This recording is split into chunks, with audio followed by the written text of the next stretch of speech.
You have a vision. You can see it clearly. The life you want, the work you'd be doing, the person you'd have become. You've thought about it in detail, you've talked about it, you've made plans for it, you've imagined what it would feel like to have it. And yet, here you are, exactly where you were 6 months ago, 12 months ago, maybe longer.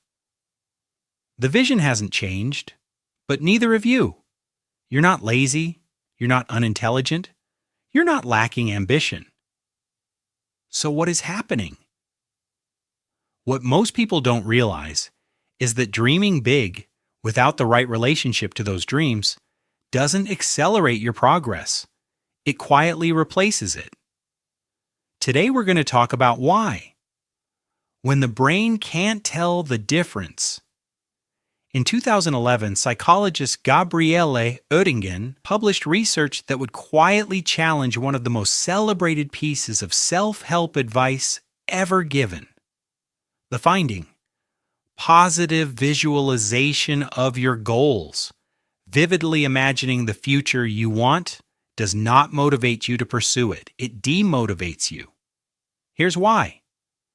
Your brain, when presented with a sufficiently vivid mental image, struggles to distinguish between something imagined and something real.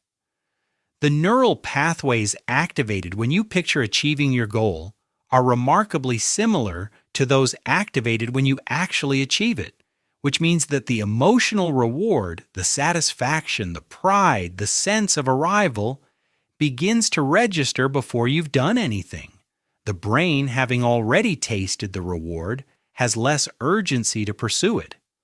Oettingen called this mental contrasting, and her research showed that people who only engaged in positive fantasy about their goals consistently performed worse than those who also confronted the obstacles between them and those goals. Dreaming feels like fuel, but without the right structure, it is actually a slow leak in the tank. The more vivid the dream, the more real it feels. The more real it feels, the less your nervous system understands why it needs to act. You've already been there, in your mind, 100 times. Why go through all the difficulty of going there in reality? Becoming someone who is going to do something. There is a second mechanism at work, and it runs even deeper. For many people, the dream is not just a destination, it is an identity. Being someone who wants to write a novel is a personality. Being someone who is going to launch a business is a self-concept. Being someone with a grand vision for their life is, in certain social environments, a form of status. And here is the uncomfortable truth. As long as the dream exists only in the future, it cannot be disproven. The person who says they're going to write a novel someday cannot fail at writing a novel. Not yet. The dream kept safely in the future is permanently protected from the risk of reality. This is what psychologists call self-handicapping, a subtle, largely unconscious strategy in which people protect their self-esteem by never fully committing to the test, because if you never truly try, you never truly fail. And if you never truly fail, the dream and your identity as someone destined for it remains intact. The dream, in this sense, is not a vision of the future. It is a shield against the present. Social media has turbocharged this dynamic. We now live in an environment where announcing the dream receives almost identical social reward to achieving it. Likes, comments, encouragement, the metrics of progress, given freely in exchange for intention. The brain, running its ancient reward circuitry in a modern environment, can't always tell the difference between the applause for showing up and the applause for winning. So it stops pushing for the latter. The former is so much easier to get. Why big dreams lead to no steps? There is a third reason, one that is particularly common among intelligent, self-aware people. The dream is too big to start. When a goal exists at a grand scale, change my career, build something meaningful, become a different kind of person, the gap between where you are and where you want to be is so vast that the mind struggles to identify a first step that feels adequate. Any action you could take today seems laughably small relative to the scale of the vision. So you take none. You tell yourself you're waiting for the right moment, the right resources, the right level of readiness. What you are actually doing is using the size of the dream as a reason to avoid the smallness of the start. But here is what the research on high achievers consistently shows. They did not start big. They started specifically. They narrowed the enormous vision into a single, almost embarrassingly small action, and they took it. The novelist who writes one paragraph a day.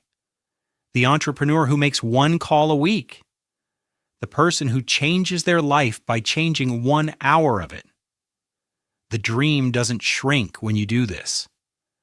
But the distance to the first step does. And it turns out, the first step is the only step that actually exists. Every other step only becomes real once you've taken it. From dreaming to becoming. So what do you do with all of this? First, don't abandon the dream. The problem is never the vision itself. The problem is the relationship you have with it. Gabriele Oettingen's research didn't just identify the problem, it offered a solution. She called it WOOP. Wish, outcome, obstacle, plan. You hold the dream. Then you immediately confront the obstacle, the real specific thing standing between you and it. Then you make a concrete plan for what you will do when you encounter that obstacle. The dream stays vivid, but it is now paired with reality. And that pairing is what transforms fantasy into fuel. Second, separate your identity from your intentions. You are not someone who is going to do something. You are someone who does something, however small, however imperfect, however unglamorous. The identity shift happens not through deciding to be different, but through acting differently, even once, even badly, even in a way that nobody sees or applauds. Because the person who acts on their dream, even imperfectly, is fundamentally different from the person who holds it. One is living inside the vision. The other is moving toward it.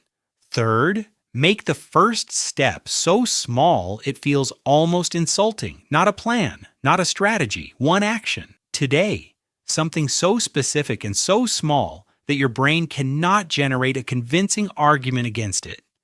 Open the document, send one email, spend 20 minutes. Not to change your life, just to prove to yourself that you are someone who moves. Because that proof, repeated often enough, becomes the new story.